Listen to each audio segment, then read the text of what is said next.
Voice आ रही है सबको? Yes sir. Yes sir. ठीक है, इसको थोड़ा सा बड़ा कर लेते हैं। Primary halogenoalkanes undergo SN2 reactions, where the S denotes a substitution reaction, the N shows the reaction involves a nucleophile, 2 is the number of species involved in the slowest rate-determining step. A nucleophile is an electron pair donor. It is attracted towards species carrying a full or partial positive charge, with which it can form a dative covalent bond. Consider the reaction between a hydroxide ion in solution and bromoethane. Both reactants are involved in determining the rate of the reaction in a one-step process. The hydroxide ion attacks the carbon atom from the opposite side to the halogen atom. Because the bromine atom A is so large it impedes the approach of the smaller hydroxide ion, and B, it repels the negative charge nucleophile. The lone electron pair on the nucleophile forms a new dative covalent bond with the partially charged carbon atom to give an unstable transition state complex. The complex behaves like an umbrella blowing inside out as the bonds rearrange into a tetrahedral structure. A bromide ion, called the leaving group, is released.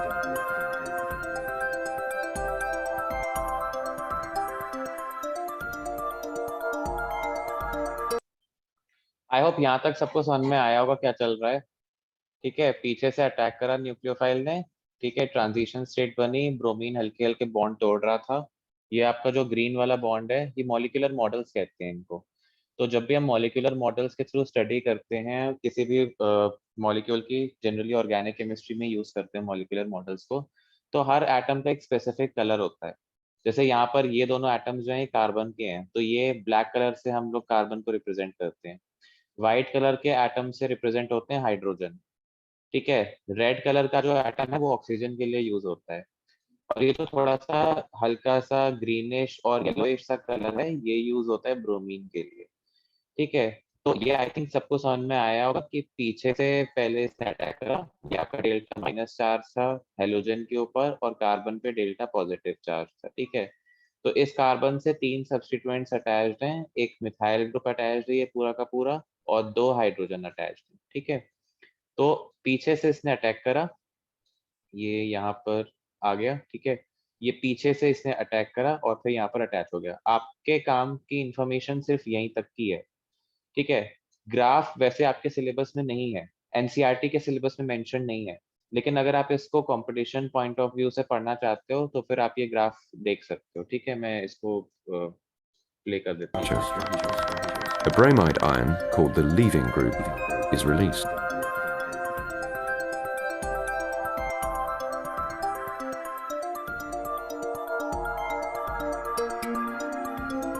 मैं graph explain कर देता हूँ। देखो graph में क्या हो रहा है। देखो ये जो ग्राफ है ये है energy versus reaction coordinate. Reaction coordinate मतलब रिएक्टेंट्स, ट्रांजिशन स्टेट प्रोडक्ट्स, उनके वर्सेस आपका ग्राफ प्लॉट हो रहा है। तो देखो यहाँ पर जो ग्राफ है इसका मतलब ये है कि आपकी रिएक्टेंट्स जब प्रेजेंट थे सॉल्यूशन में, सिर्फ रिएक्टेंट्स थे, तब इतनी एनर्जी थी। ठीक, अच्छा ये चीज आप लोगों ने 11th क्लास में पढ़ी होगी कि किसी भी स्पीशीज की जब स्टेबिलिटी ज्यादा होती है तो उसकी एनर्जी कम होती है। पढ़ा ही नहीं पढ़ा है ये? जितनी ज्यादा एनर्जी होती है उतनी स्टेबिलिटी कम होती है, यस सर। और जितनी कम एनर्जी होती है उतनी स्टेबिलिटी ज्यादा होती है। तो यहाँ पर अगर आप देखो तो ये रिएक्टेंट्स की एक पर्टिकुलर एनर्जी है। ठीक है, अभी यहाँ पर सिर्फ न्यूक्लियोफाइल और आपका जो सबस्ट्रेट है वो अलग अलग है। अब देखो जब ये एक दूसरे से ज्वाइन होंगे न्यूक्लियोफाइल और कार्बन, और ये बॉन्ड टूटेगी तो ट्रांजिशन स्टेट बनेगी। तो अब आप देखो कि यहाँ पर जो ट्रांजिशन स्टेट कॉम्प्लेक्स बना है, ये ट्रांजिशन स्टेट मैंने बताया था SN2 पढ़ाते टाइम कि ये बहुत ही ज्यादा अनस्टेबल होता है। ये इतना अनस्टेबल होता है कि ये एग्जिस्ट ही नहीं कर पाता, तुरंत आपका जो लिविंग ग्रुप होता है वो लीव कर देता है। अब कितने पार्टिसिपेंट्स हैं इस मीटिंग में?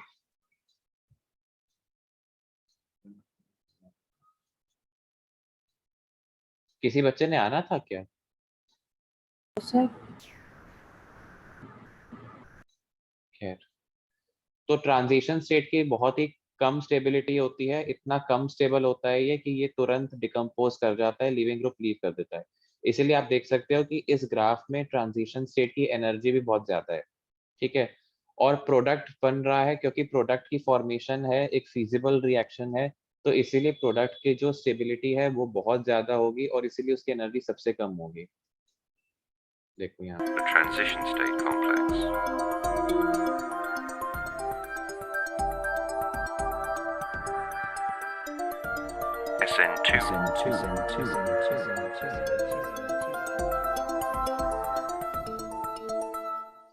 ठीक है, तो ये आपके प्रोडक्ट की फॉर्मेशन हो गई, मिनिमम एनर्जी वाला प्रोडक्ट आपका बन गया।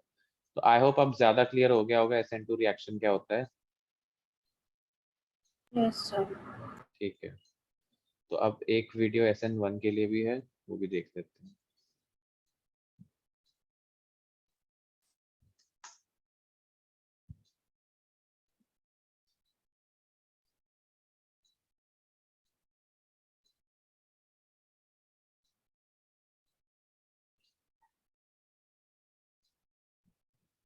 मैंने काफी वीडियोस देखी थी, तो मुझे ये यूनिवर्सिटी ऑफ सरे की वीडियोस अच्छी लगी थी।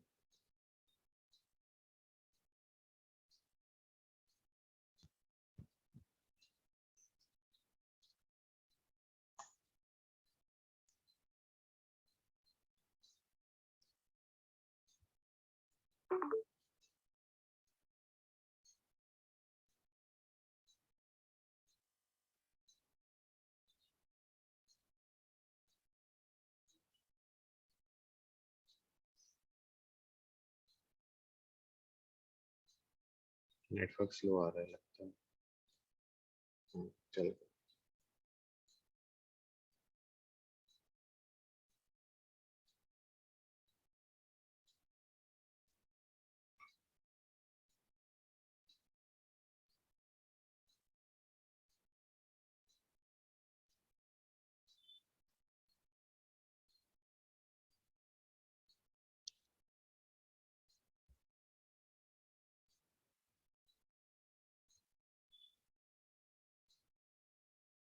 आई थिंक नेटवर्क स्लो आ रहा है।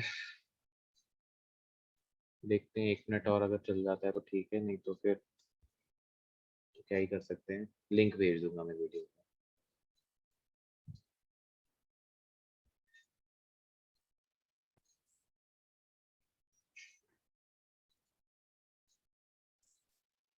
चल गया।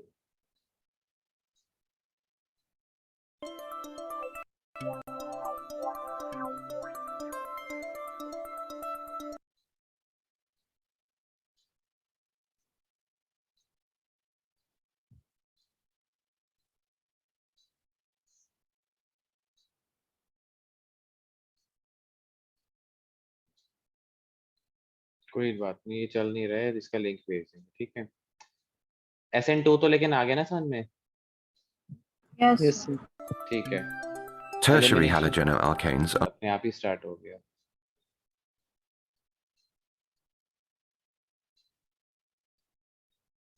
ठीक है, तो SN2 के बाद मैंने कुछ कराया था क्या?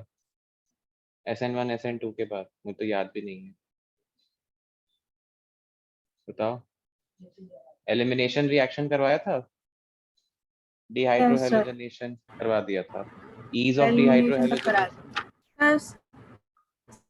ठीक है, Set तो सेटजेफ उसके रूल भी बाद। बता दिया था, ठीक है।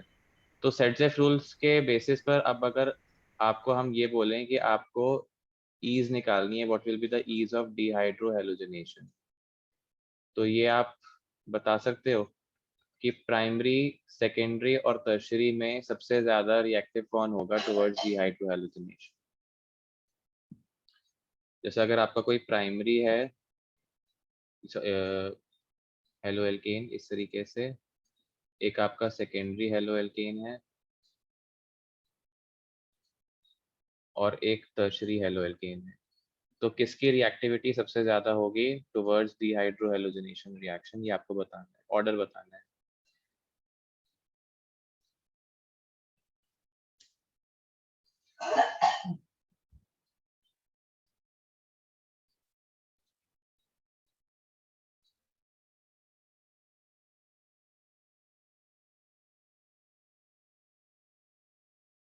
सर टर्शरी की ज्यादा होगी फिर प्राइमरी फिर सेकेंडरी। टर्शरी की ज्यादा होगी, फिर प्राइमरी की उससे कम, और सॉरी सेकेंडरी की उससे कम, फिर प्राइमरी की सबसे कम। क्यों? प्राइमरी से क्या लगाओगे इसमें? सेटजेफ रूल, जो क्योंकि सबसे ज्यादा एल्काइल सब्स्टिट्यूएंट्स लगे हुए हैं टर्शरी के केस के लिए। टर्शरी का सबसे ज्यादा रेट हो जाएगा डिहाइड्रोहेलोजनेशन का, उससे कम सेकेंडरी का, सबसे कम प्राइमरी का रेट।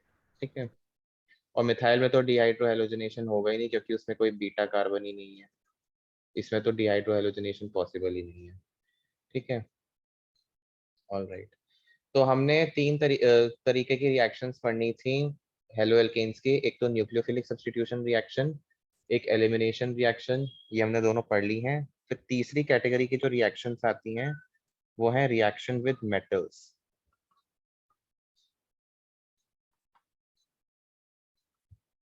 ठीक है। मेटल्स के साथ हेलो एल्केन्स किस तरीके से रिएक्ट करते हैं। तो इसमें जो पहला रिएक्शन है वो है रिएक्शन विद मैग्नीशियम। तो हेलो एल्केन्स जो है वो मैग्नीशियम के साथ रिएक्ट करके बनाते हैं ग्रिग्नार्ड रिएजेंट। और ये जो ग्रिग्नार्ड रिएजेंट होता है, this is a very very very important reagent in organic chemistry, क्योंकि ग्रिग्नार्ड रिएजेंट का हम बहुत जगह यूज करते हैं ऑर्गेनिक सिंथेसिस में। कई सारे ऑर्गेनिक कंपाउंड्स की प्रिपरेशन करने में हम ग्रिग्नार्ड रिएजेंट का यूज करते हैं। तो ऑब्वियसली अगर हम इस कंपाउंड को इतना इंपॉर्टेंस दे रहे हैं तो इसकी प्रिपरेशन को भी इंपॉर्टेंस देनी चाहिए। तो इसको कैसे रिएक्ट करते हैं? आपने कोई एल्काइल हैलाइड लिया, सपोज आपने मिथाइल ब्रोमाइड लिया, तो आप इसको मैग्नीशियम से रिएक्ट करोगे in ether, taking ether as a solvent. तो आपके एल्काइल ग्रुप और हेलोजन एटम के बीच में ऐसे मैग्नीशियम आकर के लग जाएगा और ये आपका ग्रिग्नार्ड रिएजेंट बन गया। ठीक है। इसको, इसका एक नाम भी होता है इस कंपाउंड का, जैसे नाम हो गया इथाइल, क्योंकि इथाइल ग्रुप है, मैग्नीशियम ब्रोमाइड। ठीक है। तो this is your Grignard reagent. तो एक जनरल रिएक्शन अगर आपको लिखनी हो ग्रिग्नार्ड रिएजेंट की प्रिपरेशन की, तो सिंपली आप एल्काइल हैलाइड को मैग्नीशियम से रिएक्ट करोगे इन ईथर एंड आपका ये ग्रिग्नार्ड रिएजेंट बन जाएगा। ठीक है।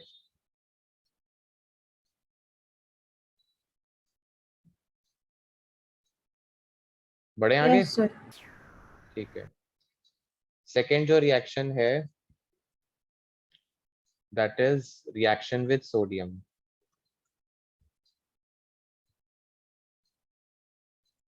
तो सोडियम के साथ जो रिएक्शन होती है एल्काइल हैलाइड्स की, इसका एक नाम होता है, it is called Wurtz reaction. बच्चों की फेवरेट रिएक्शन होती है क्योंकि इसमें याद करने वाला कुछ नहीं होता। ठीक है। वुड्स रिएक्शन, तो वुड्स रिएक्शन में क्या होता है, इसमें आप एक एल्काइल हैलाइड लोगे, उसको सोडियम से रिएक्ट करोगे। अब मैंने यहाँ पर ये एल्काइल हैलाइड इस तरीके से क्यों लिया है वो अभी मैं बताता हूँ। इसको आपने रिएक्ट करा ड्राई ईथर में। ठीक है। You will be taking dry ether. तो देखो क्या होता है कि ये जो हेलोजन है एल्काइल हैलाइड का, ये सोडियम के साथ निकल जाता है। ठीक है। ये सोडियम के साथ निकल जाएगा और ये जो एल्काइल ग्रुप्स हैं ये आपस में एक दूसरे से अटैच हो जाएंगे। तो यहाँ पर किसकी फॉर्मेशन हुई? एक एल्केन की फॉर्मेशन हो गई। तो दो चीजें यहाँ पर इंपॉर्टेंट नोट करने वाली हैं कि एक तो वुड्स रिएक्शन में एल्केन की फॉर्मेशन हो रही है और दूसरा यहाँ पर number of carbon atoms double हो रहे हैं। ठीक है। तो जैसे फॉर एग्जांपल अगर आप मिथाइल क्लोराइड लो और आप उसको सोडियम से रिएक्ट कराओ। ठीक है। देखो ये भी मिथाइल क्लोराइड ही है, कोई मैंने अलग से कोई चीज नहीं ले ली। In presence of dry ether, तो क्लोरीन ये सोडियम अपने पास रख लेगा और मिथाइल मिथाइल आपस में एक दूसरे से जुड़ जाएंगे। ठीक है, तो मिथाइल से क्या बन गया आपका, इथेन की फॉर्मेशन हो गई। This is Wurtz reaction. ठीक है, समझ में आ गई सबको रिएक्शन? Yes sir. यस बस सर। यही दोनों रिएक्शन है आपके मेटल्स के साथ हेलो एल्कीन से केस में। मिटा दूं या कोई नोट कर रहा है?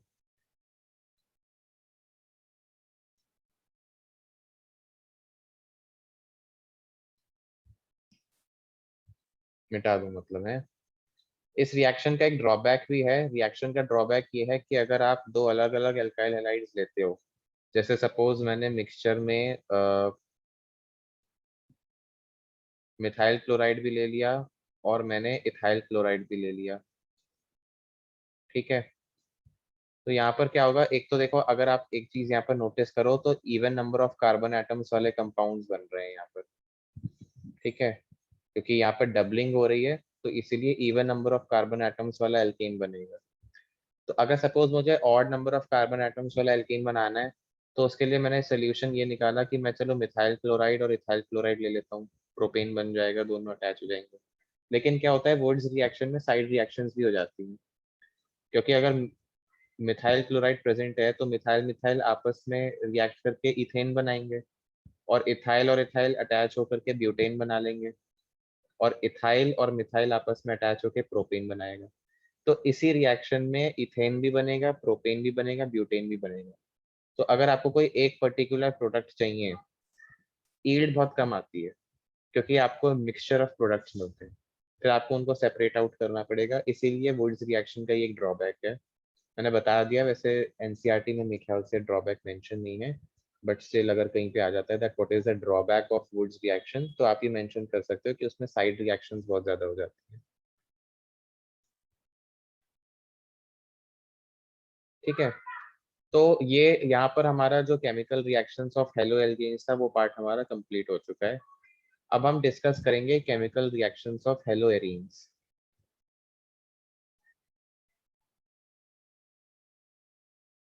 ठीक है, तो जब हम केमिकल रिएक्शंस डिस्कस करते हैं हेलो एरीन्स की, जैसे हमने हेलो एल्केन्स के केस में सबसे पहले न्यूक्लियोफिलिक सब्स्टिट्यूशन रिएक्शन डिस्कस किया था, है ना, याद होगा तो nucleophilic substitution reaction haloalkanes में तो बहुत बढ़िया तरीके से होता है। हेलो एल्केन्स जो है वो न्यूक्लियोफिलिक सब्स्टिट्यूशन रिएक्शन बहुत बढ़िया तरीके से दिखाते हैं। लेकिन जब हेलो एरीन्स की बात आती है तो haloarenes are less reactive towards a nucleophilic substitution reaction than haloalkane। मतलब हेलो एल्केन के केस में हेलो एरीन्स जो हैं they are less reactive towards a nucleophilic substitution reaction। कोई मुझे बता सकता है क्यों? Let me give you 1 minute for thinking this answer। Why haloarenes are less reactive than haloalkanes towards a nucleophilic substitution reaction? अगर hint चाहिए तो बताना।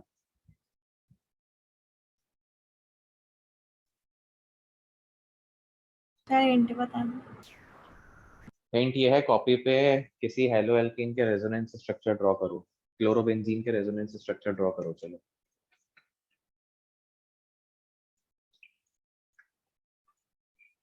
और अगर एग्जाम में क्वेश्चन आ गया तो वहां पर आपको रेजोनेंस स्ट्रक्चर ड्रॉ करने हैं।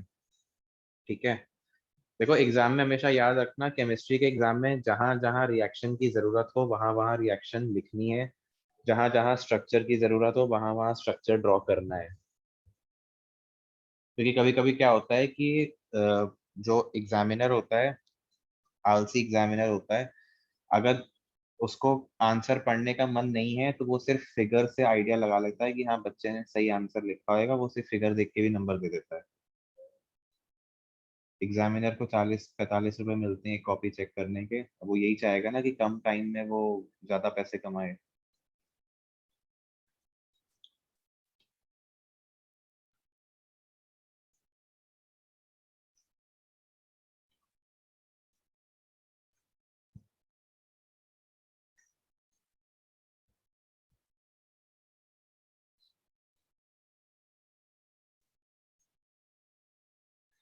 I hope resonance structure draw करने में तो प्रॉब्लम नहीं होगी किसी को।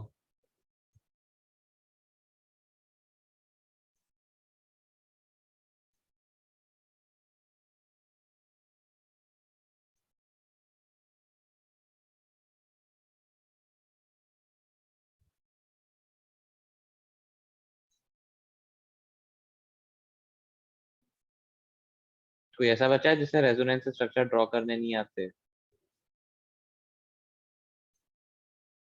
शर्माने वाली बात नहीं है। सर मेरे को। कौन बोला? मोहित? सर बच्चे देखो यहाँ पर ये लोन पे है क्लोरीन का, तो ये इस बॉन्ड पे शिफ्ट होएगा, और ये जो यहाँ पर जो डबल बॉन्ड है कार्बन कार्बन के बीच में, ये आगे शिफ्ट होती है। ठीक है, तो क्लोरीन ने अपने लोन पेयर दिए, क्लोरीन के पास पॉजिटिव चार्ज आ जाएगा, और इलेक्ट्रॉन पेयर इस बॉन्ड पे शिफ्ट हुए हैं, तो यहाँ पर डबल बॉन्ड आ जाएगा। ठीक है, फिर ये वाला जो बॉन्ड है ये नेक्स्ट कार्बन पे शिफ्ट हुआ था, इसलिए उस कार्बन पर नेगेटिव चार्ज आ जाएगा। ठीक, फिर जब ये नेगेटिव चार्ज को आप इस बॉन्ड पे शिफ्ट करो, इस बॉन्ड को आगे शिफ्ट करो, तो नेगेटिव चार्ज ये बॉन्ड बना लेगा, और ये जो आपने बॉन्ड इधर शिफ्ट करा है यहाँ पर नेगेटिव चार्ज आ जाएगा, और ऐसे ही करके आपको ये आगे प्रोसीड करवाते रहना है। Okay sir. मैंने पहली क्लास में तुम आए थे ऑर्गेनिक की? पता नहीं सर, नहीं आया था सर, क्योंकि इस समय तो आगे शुरू हो चुका था।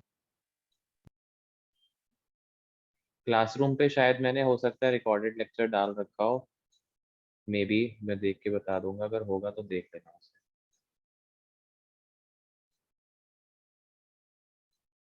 तो देखो ये रेजोनेंस स्ट्रक्चर हो गए। ठीक है, जिसने बना लिए बहुत अच्छी बात है, जिसने नहीं बनाया तो यहाँ पे देख लो, ये क्लोरोबेंजीन के रेजोनेंस स्ट्रक्चर्स हो गए। ठीक है, अब आप इस रेजोनेंस स्ट्रक्चर में ध्यान से अगर देखो तो कार्बन और क्लोरीन के बीच में डबल बॉन्ड कैरेक्टर दिख रहा होगा आपको, है ना? तो अब आप मुझे एक बात बताओ कि सिंगल बॉन्ड को तोड़ना ज्यादा इजी है या डबल बॉन्ड को तोड़ना? सर सिंगल बॉन्ड को ढूंढना। सिंगल बॉन्ड को तोड़ना। तो इसीलिए कार्बन, हेलो एल्केन में कार्बन और हेलोजन के बीच में होता है सिंगल बॉन्ड, और हेलो एरीन्स के केस में कार्बन और हेलोजन के बीच में डबल बॉन्ड कैरेक्टर आ गया। तो ऑब्वियसली ये वाली बॉन्ड तोड़ना ज्यादा इजी है, इजी टू ब्रेक। ठीक है, और ये वाली नॉट इजी टू ब्रेक। तो इसीलिए हेलो एल्केन्स ज्यादा रिएक्टिव होते हैं, और हेलो एरीन्स जो हैं वो कम रिएक्टिव होती हैं। तो ये आपका पहला रीजन है। बहुत सारे रीजंस हैं, सारे रीजंस हम डिस्कस करेंगे। ठीक, ये तो आपका पहला रीजन हो गया कि कार्बन हेलोजन बॉन्ड में डबल बॉन्ड कैरेक्टर आ रहा है। ठीक है, ये रीजन सबको समझ में आया? Yes sir. ठीक है, नेक्स्ट रीजन देखो। अगर आप यहाँ पर इन सारे रेजोनेंस स्ट्रक्चर्स को ध्यान से देखो तो आप देखोगे कि बेंजीन रिंग पर नेगेटिव चार्ज सर्कुलेट हो रहा है ना? बेंजीन रिंग पर नेगेटिव चार्ज सर्कुलेट हो रहा है। इसका मतलब ये है कि बेंजीन रिंग, अगर हम ओवरऑल बात करें बेंजीन रिंग के बारे में, तो ये जो बेंजीन रिंग है ये नेगेटिवली चार्ज रिंग हो गई, और किसी भी नेगेटिवली चार्ज स्पीशीज को हम क्या कहते हैं? Nucleophile. That means benzene ring is nucleophilic in nature. अब आप मुझे एक बात बताओ, क्या किसी न्यूक्लियोफाइल के पास कोई भी न्यूक्लियोफाइल आ सकता है? सर हम्म, नहीं आ सकता ना? क्यों? क्योंकि सर नेगेटिव चार्ज को रिपेल करेगा। इसीलिए benzene ring negatively charge ring होती है, तो वो न्यूक्लियोफाइल को अपने पास नहीं आने देती, क्योंकि न्यूक्लियोफाइल भी नेगेटिवली चार्ज होता है। तो अगर इस नेगेटिवली चार्ज बेंजीन रिंग के ऊपर सपोज OH माइनस कहीं से आने की अगर कोशिश करेगा, सपोज ये OH माइनस अगर कहीं से आने की कोशिश करेगा, तो ये नहीं आ पाएगा, क्योंकि OH माइनस भी नेगेटिव चार्ज है, और बेंजीन रिंग पर भी नेगेटिव चार्ज सर्कुलेट हो रहा है। ठीक है, इसीलिए ये दूसरा रीजन है कि why haloarenes they are less reactive than nucleophilic than haloalkanes for a nucleophilic substitution reaction. ठीक है, ये दूसरा रीजन हो गया। तीसरा रीजन ये है, आपने हेलोएल्केन्स के केस में ये चीज पढ़ी है कि ये अगर कार्बन हेलोजन बॉन्ड है तो इस हेलोजन के ऊपर डेल्टा माइनस चार्ज होता है और कार्बन के ऊपर डेल्टा प्लस चार्ज होता है। क्यों? क्योंकि इन दोनों के बीच में इलेक्ट्रोनेगेटिविटी डिफरेंस बहुत ज्यादा होता है ना, इसीलिए इनके ऊपर partial positive partial negative charge create होता है। तो न्यूक्लियोफाइल सिंपली क्या करता है, न्यूक्लियोफाइल इस पॉजिटिवली चार्ज कार्बन पे अटैक करता है और ये निकल जाता है। यही होती है आपकी न्यूक्लियोफिलिक सब्स्टिट्यूशन रिएक्शन हेलोएल्केन्स के केस में, है ना। लेकिन अब आप एक बात बताओ मुझे, क्या आपने ये चीज पढ़ रखी है कि पॉजिटिव जहां पर भी आपका सिंगल बॉन्ड होता है वहां पर कार्बन की हाइब्रिडाइजेशन sp3 होती है, और जहां पर भी डबल बॉन्ड कैरेक्टर होता है वहां पर कार्बन की हाइब्रिडाइजेशन sp2 होती है। ये चीज पढ़ी है कि नहीं पढ़ी है? Yes sir. है ना। और आपने क्या ये चीज पढ़ी है कि sp3 sp2 और sp इन तीनों हाइब्रिडाइजेशंस में इलेक्ट्रोनेगेटिविटीज भी अलग अलग होती हैं कार्बन की। कार्बन sp हाइब्रिडाइजेशन में सबसे ज्यादा इलेक्ट्रोनेगेटिव होता है और sp3 हाइब्रिडाइजेशन में सबसे कम इलेक्ट्रोनेगेटिव होता है। पढ़ा है नहीं यस पढ़ा सर। है ये, है ना। तो अब आप मुझे एक बात बताओ, कार्बन sp3 और हेलोजन और कार्बन sp2 और हेलोजन दोनों के बीच में कहाँ पर पोलैरिटी का डिफरेंस ज्यादा होगा? इसमें ज्यादा पोलैरिटी होएगी ना। क्यों? क्योंकि कार्बन की हाइब्रिडाइजेशन इसकी इलेक्ट्रोनेगेटिविटी कम है और हेलोजन की ज्यादा है, तो यहाँ पर जो इलेक्ट्रोनेगेटिविटी का डिफरेंस है वो भी ज्यादा होगा। सर sp पे कितने कार्बन के बॉन्ड्स होते हैं? 3। ठीक है, आपका जो ट्रिपल बॉन्डेड कार्बन होता है दैट इज sp हाइब्रिडाइज्ड। ठीक है, तो sp3 कार्बन जो है और यहाँ पर हेलोजन लगा हुआ है, तो sp3 कार्बन की इलेक्ट्रोनेगेटिविटी कम है और हेलोजन की इलेक्ट्रोनेगेटिविटी ज्यादा है, तो दोनों के बीच का जो इलेक्ट्रोनेगेटिविटी डिफरेंस है वो भी ज्यादा होगा। और अगर इलेक्ट्रोनेगेटिविटी डिफरेंस ज्यादा है तो bond will be more polar. तो हेलो एल्केन्स के केस में बॉन्ड की पोलैरिटी जो है वो ज्यादा है। अगर बॉन्ड की पोलैरिटी ज्यादा है इसका मतलब ज्यादा डेल्टा पॉजिटिव और ज्यादा डेल्टा नेगेटिव चार्ज आएगा। लेकिन अगर आप sp2 हाइब्रिडाइज्ड कार्बन को देखो तो sp2 हाइब्रिडाइज्ड कार्बन की इलेक्ट्रोनेगेटिविटी ज्यादा हो जाती है sp3 के कंपैरिजन में, और हेलोजन की इलेक्ट्रोनेगेटिविटी तो वैसे ही ज्यादा है। तो यहाँ पर क्या इलेक्ट्रोनेगेटिविटी डिफरेंस उतना होगा जितना हमारे पहले वाले केस में था? यहाँ पर इलेक्ट्रोनेगेटिविटी डिफरेंस डिक्रीज हो जाएगा। तो इलेक्ट्रोनेगेटिविटी डिफरेंस डिक्रीज होने की वजह से आपका जो बॉन्ड है वो हो जाएगा लेस पोलर। और अगर आपका यहाँ पर लेस पोलर बॉन्ड है इसका मतलब यहाँ पर जो डेल्टा पॉजिटिव चार्ज क्रिएट होगा दैट विल बी लेस। ठीक है, यहाँ पर जो डेल्टा पॉजिटिव चार्ज क्रिएट हो रहा था वो ज्यादा था, इसीलिए न्यूक्लियोफाइल इजीली वहां पर अटैक कर रहा था।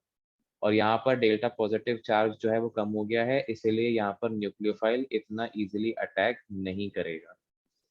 So this is another reason that why haloarenes they are less reactive towards a nucleophilic substitution reaction than haloalkanes. ठीक है, समझ में आया बच्चे ये वाला रीजन? Yes sir. ठीक है, जब क्वेश्चन अगर आए एग्जाम में ये लिख देना सारे रीजन। सर ये सेकंड वाला समझा दो दोबारा एक बार। कौन सा? जो ये दूसरा sp2 वाला केस था? sp2 वाला, यस सर sp2 वाला। देखो ऐसा है कि जैसे सपोज मैं एग्जांपल देके समझाऊं तो समझ में आ जाएगा। देखो जैसे ये कार्बन sp3 और हेलोजन है। आप मानो कि सपोज आपका ये जो हेलोजन है इसकी इलेक्ट्रोनेगेटिविटी है कुछ 4। ठीक है, और इसकी जो इलेक्ट्रोनेगेटिविटी है सपोज वो है 1। ठीक है, अब ये तो समझ में आया ना कि sp2 की इलेक्ट्रोनेगेटिविटी sp3 से ज्यादा होती यस सर। है ना। तो सपोज इसकी इलेक्ट्रोनेगेटिविटी कुछ हो गई 1.5 हेलोजन की तो उतनी ही रहेगी। ये इलेक्ट्रोनेगेटिविटी है, मैंने x लिख दिया है, वैसे x ही होता है, वैसे इलेक्ट्रोनेगेटिविटी को हम x से ही लिखते हैं। ठीक है, इसकी तो 4 ही रहेगी। तो मुझे एक बात बताओ, दोनों में से इलेक्ट्रोनेगेटिविटी डिफरेंस किसमें ज्यादा है? इसमें 3 का डिफरेंस है और इसमें 2.5 का डिफरेंस है। यस और नो? Yes sir. तो इसका मतलब यहाँ पर अगर इलेक्ट्रोनेगेटिविटी का डिफरेंस ज्यादा है, इसका मतलब ये बॉन्ड ज्यादा पोलर होएगा, यस सर। और जितना ज्यादा पोलर बॉन्ड उतना ज्यादा चार्ज होता है, पार्शियल चार्ज उतना ही ज्यादा होगा। यहाँ पर इलेक्ट्रोनेगेटिविटी डिफरेंस कम हो गया, इसीलिए लेस पोलर हो गया फर्स्ट वाले के कंपैरिजन में। और अगर ये फर्स्ट वाले के कंपैरिजन में लेस पोलर हो गया, तो फर्स्ट वाले के कंपैरिजन में जो डेल्टा माइनस और कम delta partial positive charge create होगा वो भी कम क्रिएट होगा।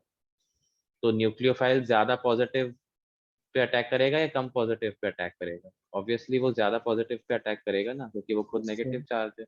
कम पॉजिटिव पे अटैक नहीं करेगा।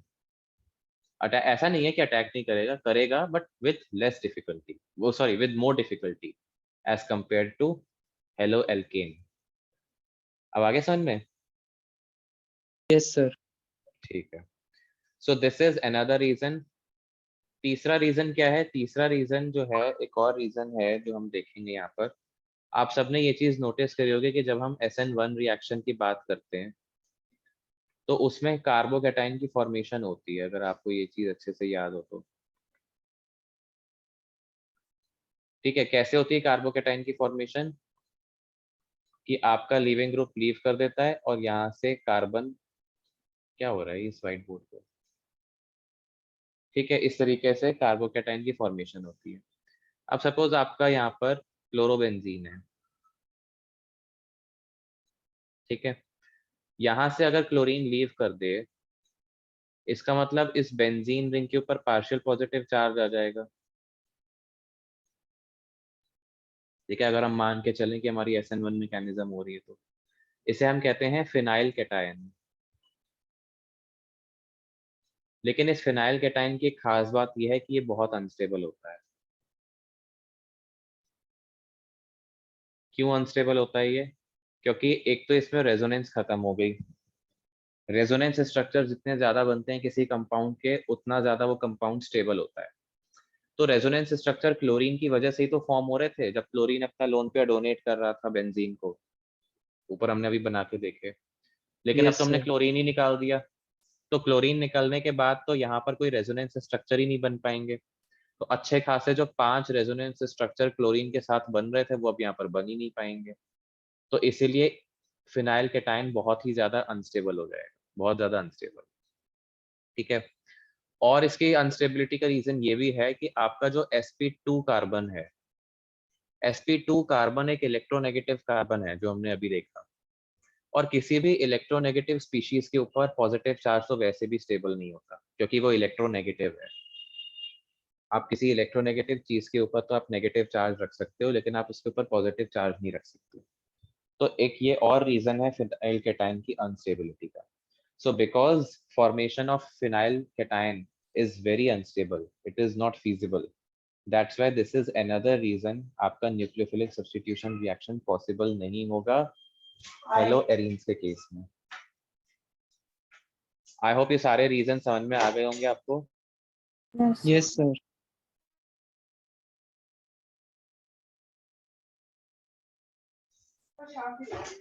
ठीक है, तो ये हमारे रीजंस हो गए न्यूक्लियोफिलिक सब्स्टिट्यूशन रिएक्शंस के। तो ऐसा नहीं है कि न्यूक्लियोफिलिक सब्स्टिट्यूशन रिएक्शन बिल्कुल भी नहीं होगी, होगी, जरूर होगी, लेकिन हमें उसके लिए फिर स्पेशल कंडीशंस प्रोवाइड करनी पड़ेंगी, तभी वो रिएक्शन होगी। ठीक है, मिटा दो ना ये सब, यस सर। कोई लिख रहा था?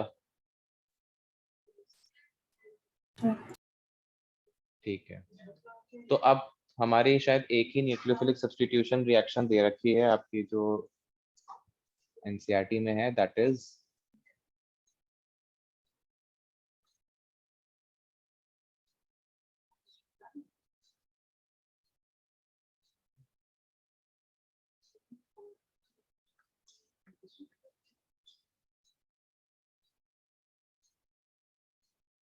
something strange is happening. डाउस process. तो डाउस प्रोसेस क्या है? Dow's process is a method of preparation of phenol from ये अजीब सा सिर्फ मुझे दिख रहा है या ये तुम लोगों को भी दिख रहा है? सर अरे ये जो नहीं, ये तुम लोगों को भी दिख रहा होगा, ठीक है, कोई बात नहीं। तो हमने क्या करा, डाउस प्रोसेस में क्लोरोबेंजीन को रिएक्ट करवाया सोडियम हाइड्रोक्साइड से। तो क्योंकि ये एक न्यूक्लियोफिलिक सब्स्टिट्यूशन रिएक्शन है, तो ऐसे इजीली तो होगी नहीं, क्योंकि हमने अभी रीजन देखे उसके बहुत सारे। इसीलिए हम इसमें एक हाई टेम्परेचर और हाई प्रेशर अप्लाई करते हैं, ठीक है। 623 kelvin, it is a very high temperature, and 300 atmosphere pressure is a high pressure.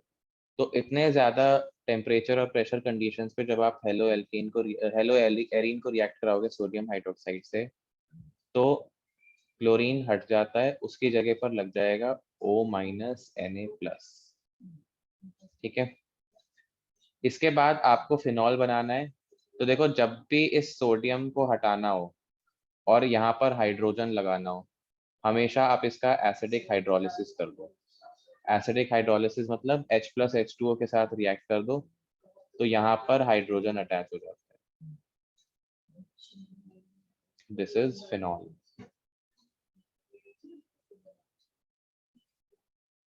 ठीक है, इसी को हम कहते हैं डाउस प्रोसेस। जो आपका नेक्स्ट चैप्टर है उसमें फिर से आएगी रिएक्शन। तो ये तो डाउस प्रोसेस हो गया। यहाँ पर एक चीज नोट करने वाली ये है कि इस बेंजीन पर सिर्फ क्लोरीन लगा हुआ है, इस पे और कोई दूसरा सब्स्टिट्यूएंट नहीं लगा हुआ। लेकिन एक चीज हमेशा याद रखना कि किसी भी एरोमेटिक रिएक्शन में सब्स्टिट्यूएंट्स का एक बहुत बड़ा रोल होता है उस रिएक्शन की कंडीशंस को चेंज करने के लिए। जैसे अगर आप इस सब्स्टिट्यूएंट पर कोई इलेक्ट्रॉन विथड्रॉइंग ग्रुप लगा दो, इलेक्ट्रॉन विथड्रॉइंग ग्रुप का एग्जांपल पता है किसी को? नाइट्रो, ठीक है। Nitro is a very strong electron withdrawing group. अच्छा, इलेक्ट्रॉन विथड्रॉइंग ग्रुप का मतलब पता है? पहले तो यही बता दो। वो सर नहीं मतलब पता? सर फाइंड होता है। निकालना इलेक्ट्रॉन। जो नेगेटिव चार्ज को अपनी तरफ अट्रैक्ट करे, ठीक है, उसको हम कहते हैं इलेक्ट्रॉन विथड्रॉइंग ग्रुप। इलेक्ट्रॉन को विथड्रॉ कर रहा है ना, तो उसको आप इलेक्ट्रॉन विथड्रॉइंग ग्रुप कहते हो। नाइट्रो ग्रुप जो है बहुत अच्छा एग्जांपल है इलेक्ट्रॉन विथड्रॉइंग ग्रुप का, ठीक है। -M ग्रुप भी कहते हैं इसको, -M या फिर -I ग्रुप। तो अगर आप नाइट्रो को सपोज यहाँ पैरा पोजीशन पे लगा दो, तो उससे ये रिएक्शन थोड़ी इजी हो जाती है। कैसे इजी हो जाती है? अगर आप इसको सोडियम हाइड्रोक्साइड से रिएक्ट करो इस कंपाउंड को, तो आपको थोड़ा कम टेम्परेचर पे भी ये रिएक्शन हो जाएगी, ठीक है, और इजीली आपका प्रोडक्ट बन जाएगा यहाँ से।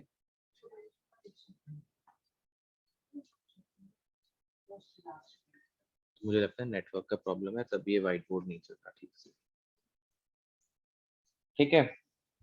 तो इस तरीके से आपने नाइट्रो लगाया और थोड़े कम टेम्परेचर पर भी रिएक्शन हो गई। अगर आप दो और आपने नाइट्रो लगा दो, 623 केल्विन क्यों नहीं दिया इसमें? वही तो मैं बता रहा हूँ। यहाँ पर नाइट्रो ग्रुप हमने लगाया, तो नाइट्रो ग्रुप के अटैच होने से टेम्परेचर कम टेम्परेचर पर भी रिएक्शन हो गई। अब क्यों नाइट्रो ग्रुप के अटैच होने से यहाँ पर ऐसा हुआ, वही मैं बता रहा हूँ, ठीक है। सबने रेजोनेंस स्ट्रक्चर देखे थे क्लोरीन के, क्लोरोबेंजीन के। अगर आपने उस रेजोनेंस स्ट्रक्चर में एक चीज ध्यान से देखी हो, तो आपने देखा होगा कि नेगेटिव चार्ज सर्कुलेट हो रहा था बेंजीन पे, जो मैंने बताया।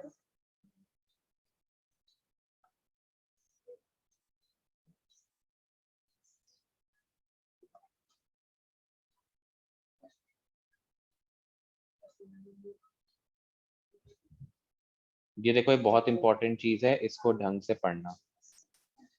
एग्जाम में क्वेश्चन आ सकता है, और ये सबको ढंग से समझ में भी नहीं आता कॉन्सेप्ट, ठीक है। तो अब अगर आप यहाँ पर ध्यान से देखो, ये तो आपके रेजोनेंस स्ट्रक्चर बन गए। आप जब रेजोनेंस स्ट्रक्चर बनाते समय ये नेगेटिव चार्ज जब पैरा पोजीशन पे पहुंचता है, ऑर्थो मेटा पैरा तो सबको पता है ना क्या होता है? कोई ऐसा है ना? तो जब ये पैरा पोजीशन पे पहुंचा, तो हम जनरली क्या करते थे, जब सिर्फ क्लोरीन प्रेजेंट होता था तो ये इलेक्ट्रॉन आगे चल के रेजोनेट करता था, ठीक है, जो आपका नेक्स्ट वाला डबल बॉन्ड है। लेकिन अब यहाँ पर क्योंकि नाइट्रो ग्रुप भी प्रेजेंट है तो ये आगे जाने की बजाय ये नाइट्रो ग्रुप की तरफ भी जाएगा। तो जब ये नाइट्रो ग्रुप की तरफ भी जाता है तो आपका नाइट्रो के साथ भी एक रेजोनेंस स्ट्रक्चर इस तरीके का बन जाता है।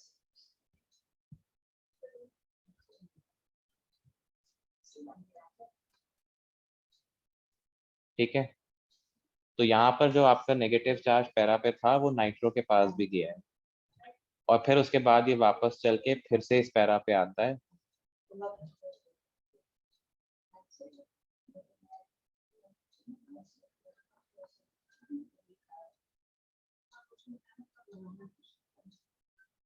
ठीक है, और ये नेगेटिव चार्ज फिर तब आगे प्रोसीड करता है।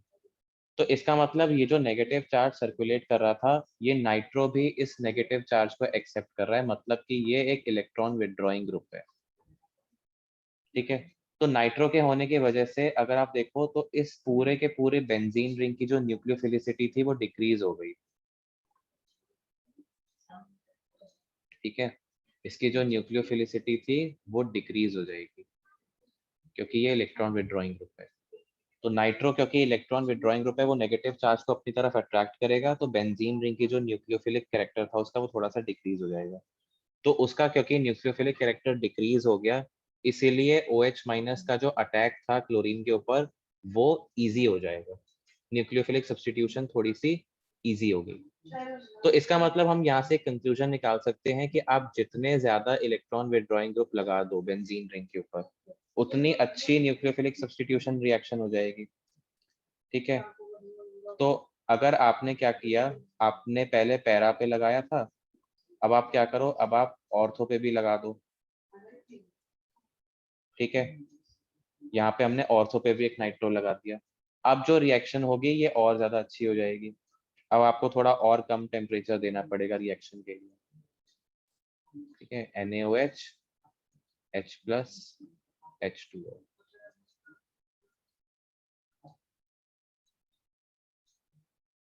ठीक है, और अगर आप एक और नाइट्रो लगा देते हो तो ये रिएक्शन बिल्कुल रूम टेम्परेचर पे हो जाती है, 25 डिग्री सेल्सियस पे। आपको हीट करने की भी जरूरत नहीं है। अगर आप 3 नाइट्रो लगा दोगे इस तरीके से तो बिल्कुल ही रूम टेम्परेचर पे रिएक्शन हो जाएगी, बिल्कुल हीट करने की जरूरत भी नहीं है आपको और आपका कंपाउंड बन जाएगा। ये जो कंपाउंड बनता है इसको हम कहते हैं पिक्रिक एसिड।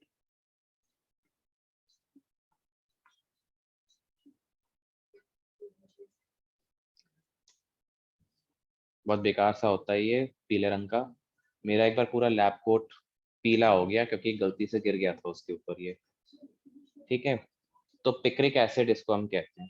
तो इसका मतलब ये है कि आप जितना ज्यादा नाइट्रो ग्रुप अटैच करोगे बेंजीन रिंग के ऊपर, उतना ज्यादा वो इलेक्ट्रॉन डेंसिटी को अपनी तरफ अट्रैक्ट करेगा। तो इलेक्ट्रॉन डेंसिटी जब वो अपनी तरफ अट्रैक्ट कर लेगा, उसकी न्यूक्लियोफिलिसिटी जो है वो डिक्रीज हो जाएगी। और न्यूक्लियोफिलिसिटी जब उसकी डिक्रीज हो जाएगी तो आपका जो न्यूक्लियोफाइल बाहर से आ रहा है, जो NaO माइनस है, यहाँ पर आपका जो न्यूक्लियोफाइल है ONA माइनस, ये इजीली अटैक करेगा इस कार्बन के ऊपर और आपकी इजीली न्यूक्लियोफिलिक सब्स्टिट्यूशन रिएक्शन हो जाएगी। समझ में आ गया ये इलेक्ट्रॉन विड्रॉइंग ग्रुप का इफेक्ट? Yes sir. ठीक है, yes sir. now I am going to leave you with a question that you have to think, and think means you have to think. ठीक है, क्या क्वेश्चन है? Question ये है कि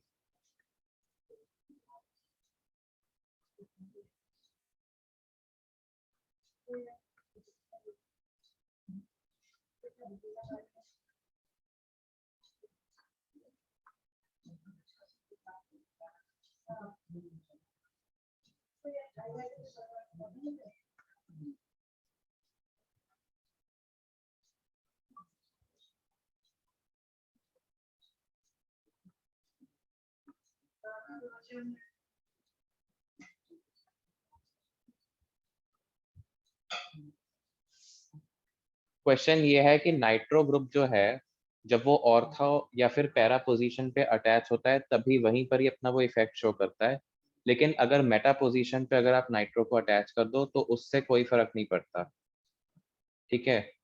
अगर आप ऑर्थो या फिर पैरा पे अटैच कर दो तो उससे तो न्यूक्लियोफिलिक सब्स्टिट्यूशन रिएक्शन जो है वो इजी हो जाएगी।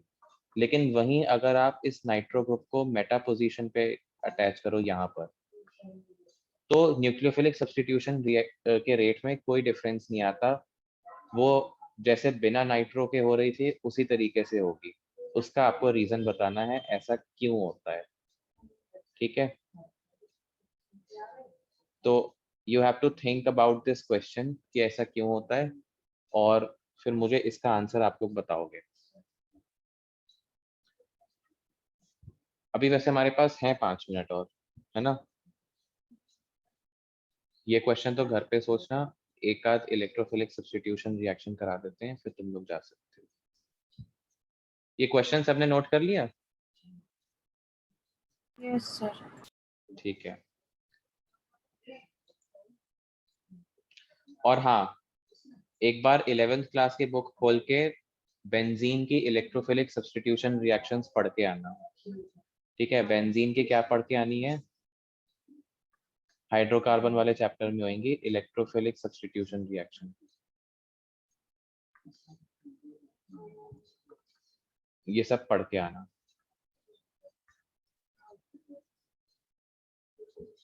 अभी हम लोग मेटल्स के साथ जो रिएक्शन होती है वो देख लेते हैं। बहुत इजी है ये, इसमें कुछ समझने वाला नहीं है। तो जैसे हेलो एल्केन्स जो है वो मेटल्स के साथ रिएक्ट कर रहे थे, उसी तरीके से हेलो एरीन्स भी मेटल्स के साथ रिएक्ट करती हैं। तो पहली रिएक्शन है इसमें फिटिक रिएक्शन। तो इसमें कुछ खास नहीं है, जैसे वुड्स रिएक्शन हेलो एल्केन की होती थी उसी तरीके से फिटिक रिएक्शन हेलो एरीन की होती है।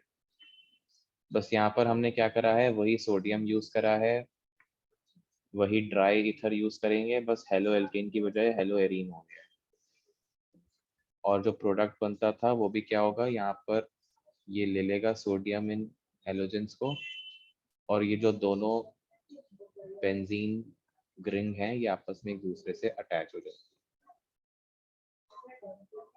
ठीक है। ये जो आपका कंपाउंड बना है इसको हम बाइफिनाइल कहते हैं,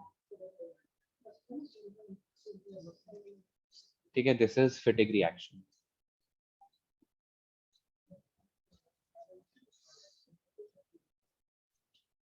आगे बढ़े। Yes sir. ठीक है। फिर उसके बाद फिटिक रिएक्शन के बाद आती है वुड्स फिटिक रिएक्शन। तो जैसे वुड्स रिएक्शन में आप हेलो एल्केन लेते थे, फिटिक में हेलो एरीन लेते हो, तो वुड्स फिटिक में एक हेलो एल्केन होगा और एक हेलो एरीन होगा, बाकी सब सेम है।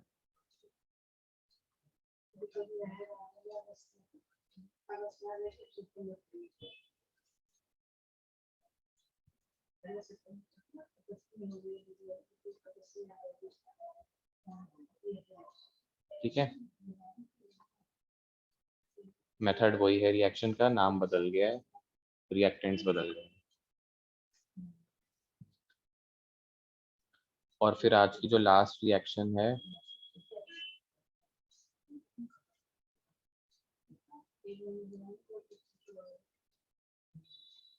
ये शायद एनसीईआरटी में नहीं है, बट फिर भी ये रिएक्शन भी एक अच्छी रिएक्शन है, अल्मैन रिएक्शन। तो अल्मैन रिएक्शन जो है वो बिल्कुल फिटिक रिएक्शन की तरह होती है, बस डिफरेंस ये है कि वहां पर हम आइडो एल्केन लेते हैं। जैसे फिटिक रिएक्शन में तो आप कोई भी हेलो एरीन ले सकते हो, यहाँ पर आप आइडोबेंजीन लोगे, सॉरी आइडोबेंजीन, ठीक है। और मेटल आप यहाँ पर सोडियम लेते थे अभी तक, अब यहाँ पर आप लोगे कॉपर। बाकी प्रोडक्ट बनने का जो आइडियोलॉजी है वो सेम है।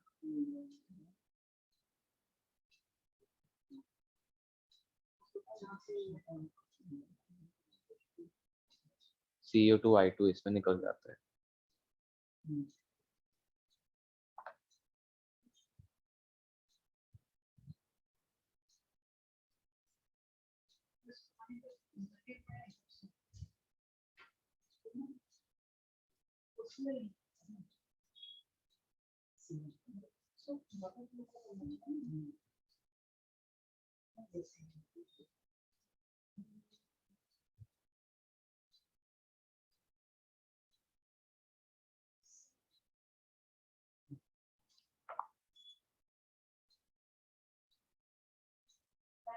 यस ठीक है, लिख लिया ना सबने?